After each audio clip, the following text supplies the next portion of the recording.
ఏంటిదమ్మా ఏమో తెల్లారంగానే గిట్లొచ్చిర్రు. మాకు నీళ్లు వస్తలేవు.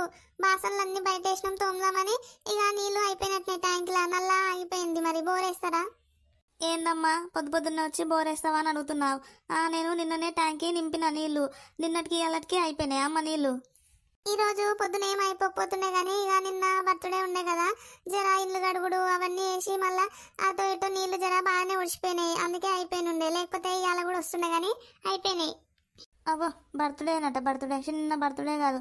ఎవరికన్నా ఒక బుక్ అన్నం పెట్టిన ముఖమాయే నీది. అప్పుడే నీళ్ళు అయిపోయినాయి అంటున్నావు. ఏం చేసినావే నీళ్ళు? ఏందమ్మా ఏమో ఇప్పుడు వచ్చి బర్త్డే ఉండే కదా నీళ్ళు ఒడిచిపోయినాయని చెప్తున్నావు.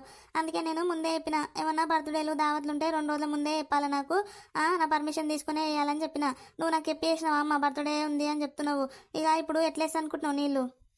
ఇక మాకు ఫస్ట్ తెలియదు అమ్మ. ఇక మళ్ళీ మనం వేసుకుంటే చెప్పే వేసుకుంటాం. ఇప్పుడైతే జర బోరయ్యి గిన్నెలన్నీ ఎండిపోయి పాడైతున్నాయి. బయట వేసినాము తోముకుంటాం జర. ఇక ఇప్పుడు మా వేస్తుంది అమ్మ. ఇక వేస్తా కానీ వచ్చేది ఎండాకాలం, మరి జరా చూసి వాడుకోరు నీళ్ళు.